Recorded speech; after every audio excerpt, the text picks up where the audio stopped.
അതിൻ്റെ അർത്ഥം അവർക്ക് മനസ്സിലാവില്ല എന്നറിയില്ല. കാര്യം വിട്ടില്ലെങ്കിൽ ഇതിലപ്പുറം നടക്കുമെന്നാണ് പ്രസിഡന്റ് പറഞ്ഞത്. പ്രസിഡന്റ് ട്രംപിനെ ടെസ്റ്റ് ചെയ്യാൻ പാടില്ല. ഇപ്പോൾ നോക്കൂ, October 7th നടന്ന അറ്റാക്ക് എന്ന് പറഞ്ഞാൽ അത് ഇസ്രായേലിൻ്റെ സൈഡിൽ നിന്നല്ല, അത് ഹമാസും പാലസ്തീൻ്റെ സൈഡിൽ നിന്നാണ്. 1131 ആൾക്കാർ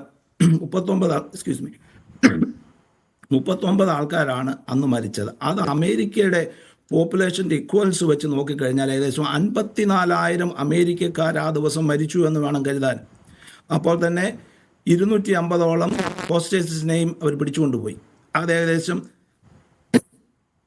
11,000 അമേരിക്കക്കാരെ ഹോസ്റ്റേഴ്സായി പിടിച്ചിട്ടുണ്ടെന്നാണ് അതിൻ്റെ ഇക്വലൻസിൻ്റെ അർത്ഥം. കാരണം മനസ്സിലാക്കണം, ഇതൊരു ഹ്യൂജ് ഇഷ്യൂ ആണ്, ഒരു വലിയ ഇഷ്യൂ ആണ് ഇസ്രായേലിനെ സംബന്ധിച്ചോളം. ഇസ്രായേൽ എന്ന് പറഞ്ഞ ഒരൊറ്റ ജ്യൂസ് കൺട്രിയാണ് വേൾഡിലുള്ളത്. അവർക്കെതിരെയാണ് നടക്കുന്നത്. നോക്കിക്കേ, 2ാം ലോക മഹായുദ്ധത്തിൽ ഏകദേശം 6 ലക്ഷത്തോളം ജ്യൂസിനെ അവർ കൊന്നു, ഹിറ്റ്ലർ കൊന്നു. ഇപ്പോൾ ആകെ ശേഷിക്കുന്ന 7.2 മില്യൺ ആൾക്കാരാണ് ഇസ്രായേലിലുള്ളത്. അതവരുടെ എക്സിസ്റ്റന്റ് കേസാണ്. അല്ല, അത് അവരുടെ എക്സിസ്റ്റൻസിന്റെ കേസ് എടുക്കുമ്പോൾ അവരെത്ര പേരെ കൊന്നു എന്നുള്ള ചോദ്യം ഉണ്ടല്ലോ. പഴയ ഹിറ്റ്ലർ കൊന്നതിന് ശേഷം ഒരു രാജ്യമായി മാറിയതിനു ശേഷം ഇസ്രായേലികൾ എത്ര മനുഷ്യരെ കൊന്നു, എത്ര നിരപരാധികളെ കൊന്നു, ഒരു പ്രകോപനവുമില്ലാതെ എവിടെയൊക്കെ ബോംബിടുന്ന ചോദ്യം വേറെ ഉണ്ട്. അതിൽ തർക്കിച്ച് നമുക്ക് കളയാൻ സമയമുണ്ടോ എന്ന് എനിക്കറിയില്ല. എൻ്റെ ചോദ്യം, ഇതൊരു സംഘർഷമായി മാറി, കുറച്ചുകൂടി കോംപ്ലിക്കേറ്റഡായി. ആ സിറ്റുവേഷനിൽ ലോകരാഷ്ട്രങ്ങൾ ഇടപെട്ടുകൊണ്ടൊരു കരാറുണ്ടാക്കി. ആ കരാറിനെ മാനിച്ച് ഈ പ്രശ്നം പരിഹരിക്കാനാണല്ലോ എല്ലാവരുടെ ഉത്തരവാദിത്വം. ഡാൻ മാത്യു, അപ്പോൾ ഇസ്രായേൽ പറയുകയാണ് ഞങ്ങൾ ആ കരാറിനെ മാനിക്കില്ല, ഞങ്ങൾ പറയുന്നത് പോലെ നടക്കണം. കരാർ എന്താണ്? ഒരു ഘട്ടത്തിൽ അല്ല, ആദ്യഘട്ട കരാർ കഴിഞ്ഞതിൻ്റെ സമയം കഴിഞ്ഞാൽ അടുത്ത ഘട്ടത്തിലേക്ക് പ്രവേശിക്കണം. അങ്ങനെയാണ് കരാറിൻ്റെ ഫോർമാറ്റ് അതാണ്. പക്ഷേ അടുത്ത ഘട്ടത്തിലേക്ക് ഞങ്ങൾ പ്രവേശിക്കില്ല, ആദ്യഘട്ടം നീട്ടണമെന്ന് ഇസ്രായേൽ ഒറ്റയ്ക്ക് ആവശ്യപ്പെടുകയാണ്. അതെങ്ങനെയാണ് പറ്റുക? അപ്പോൾ അങ്ങനെ ഒരു സമവായ കരാർ ഉണ്ടാക്കാൻ വേണ്ടി പണിയെടുത്ത രാജ്യങ്ങളോട് നിങ്ങൾ പോയി പണി നോക്ക്, ഞങ്ങൾ തീരുമാനിച്ചോളാം എന്നൊരു രാജ്യം ഒറ്റയ്ക്ക് പറഞ്ഞാൽ പിന്നെ ഈ അന്താരാഷ്ട്ര കരാറുകൾ, അന്താരാഷ്ട്ര മാനദണ്ഡങ്ങൾ, ഇതിനൊന്നും ഒരു വിലയില്ലാതായി. നിഷാദേ, ഈ പറയുന്നതൊക്കെ മിസ്ലീഡിങ് ഇൻഫർമേഷനാണ്. ഇപ്പോൾ തന്നെ ഞാൻ മീഡിയ വണ്ണിൻ്റെ ഹെഡ്ലൈനിൽ കണ്ടു, കൊന്നെടുക്കുമോ ട്രംപ്.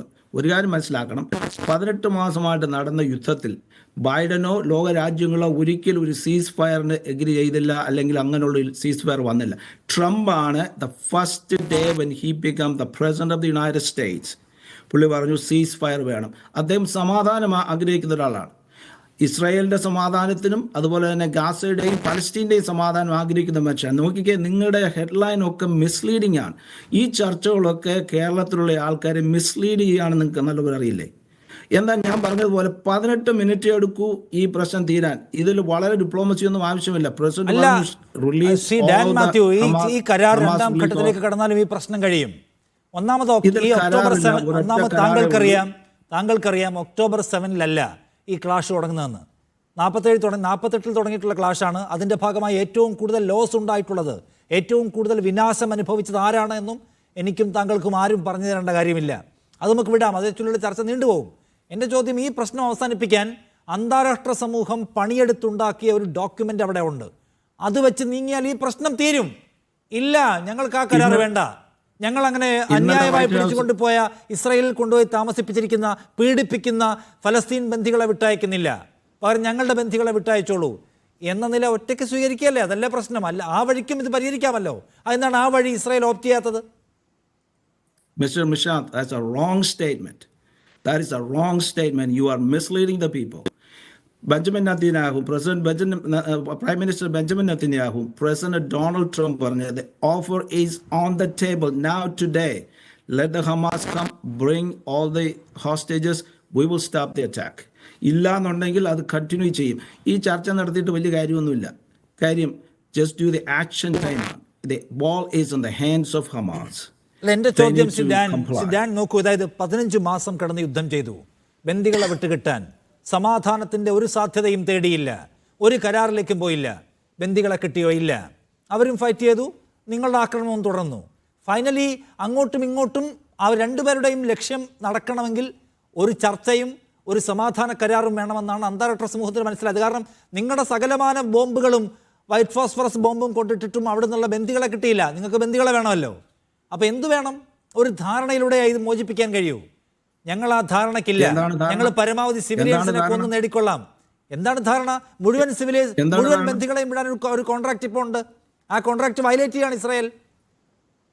ഈ മുഴുവൻ ബന്ദികളെയും കഴിഞ്ഞ വർഷം പ്രസിഡന്റ് ഡൊണാൾഡ് ട്രംപ് പറഞ്ഞത് ഒരാളെ 2 പേരെ 3 പേരെ വിടുന്നതല്ല, ഞങ്ങൾ പറഞ്ഞത് 100% ആൾക്കാരെ വിടും. എന്തുകൊണ്ടാണ് There is a വിടുന്നില്ല? contract. അവർ ഒരാളെ വിട്ടു രണ്ടാഴ്ചക്ക് മുമ്പ് ഒരു നെതന്യാഹു കരാറുണ്ട്, പറഞ്ഞു.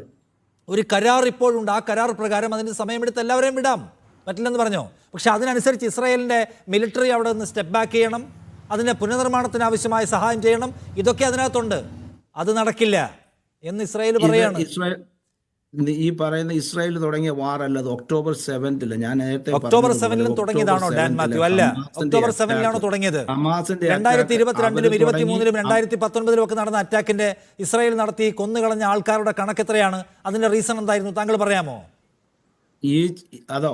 അതിന് എത്ര ജൂസിനെ ഇസ്രായേൽസിനെ കൊന്നിട്ടുണ്ട്?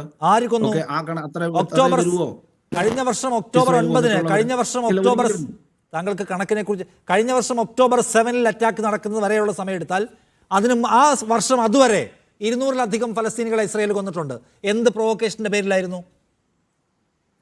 ഞാൻ നേരത്തെ കഴിഞ്ഞ പ്രാവശ്യം ഈ ചാനൽ തന്നെ ഞാൻ പറഞ്ഞതാണ്, ബെഞ്ചമിൻ നെതന്യാഹുവിനെയും പ്രസിഡന്റ് ഡൊണാൾഡ് ട്രംപിനെയും ഹമാസ് ടെസ്റ്റ് ചെയ്താൽ അവർക്ക് തീർച്ചയായിട്ടുള്ള ഓൾ ഹെൽ ബ്രേക്ക് ലൂസ് എന്ന് പറഞ്ഞ വൈറ്റ് ഹൗസിന്റെ സ്റ്റാൻഡാണ്. അല്ല, വൈറ്റ് ഹൗസിൽ നിന്ന് നേരത്തെയും അവർക്ക് വലിയ ആനുകൂല്യമൊന്നും കിട്ടിയിട്ടില്ലല്ലോ. നേരത്തെയും അവർക്ക് എന്തെങ്കിലും സഹായം കിട്ടിയിട്ടുണ്ടോ? നിങ്ങൾ പരമാവധി ദ്രോഹിച്ചിട്ടേ ഉള്ളൂ. കിട്ടിയ ബോംബല്ല നിങ്ങൾ കൊണ്ടുപോയി ഇട്ടിട്ടേ ഉള്ളൂ. നിങ്ങൾ നേരത്തെ ഞങ്ങൾ സഹായിച്ചു. ദ്രോഹമല്ലാതെ ഒന്നും ചെയ്തിട്ടില്ലാത്ത നിങ്ങൾ ഇനി ഏത് നരകം കാണിക്കുമെന്നാണ് ഭയപ്പെടുത്തുന്നത്? നിങ്ങൾ നരകമേ അവരോട് ചെയ്തിട്ടുള്ളൂ, നിങ്ങൾ ദ്രോഹമേ ചെയ്തിട്ടുള്ളൂ. എന്നിട്ട് നിങ്ങൾ പറയണം ഇനിയും നരകം കാണിക്കും. ഇനി ഏത് നരകം? റിപ്പബ്ലിക്കൻ പാർട്ടിയുടെ റെപ്രസെൻറ്റേറ്റീവാണ് എന്നെ വിളിച്ചപ്പോൾ ഞാൻ പ്രസിഡന്റ് ട്രംപിന്റെ സ്റ്റാൻഡ് മാത്രം എനിക്ക് പറയാൻ പറ്റൂ. ബൈഡൻ വാസ് എ ഫെയിലിയർ ആയിരുന്നു. അതുകൊണ്ട് 18 മാസം യുദ്ധം നീണ്ടു, ഒന്നും ചെയ്തില്ല. ലോക രാജ്യങ്ങൾ ഒന്നും ചെയ്തില്ല. ഈ പറയുന്ന ഇന്ത്യ എന്തോ ചെയ്തു? ഇതുപോലെ തന്നെ ഇസ്ലാമിക് കൺട്രീസ് എന്തോ ചെയ്തു? അവരൊന്നും ചെയ്തില്ല. ട്രംപ് മാത്രം ഇപ്പോൾ ഈ കഴിഞ്ഞ മാസമായിട്ട് ഇങ്ങനൊരു പീസ് ടോക്കിന് വേണ്ടി, സീസ് ഫയറിന് വേണ്ടി വന്നപ്പോൾ നിങ്ങൾ അവരെ വിളിക്കുന്ന എന്താ? കൊന്നു തിന്നുമോ ട്രംപ്? ഇതല്ലേ നിങ്ങളുടെ നാരറ്റീവ് എന്ന് പറയുന്നത്? That is totally wrong. You are misleading the people. Trump is for peace.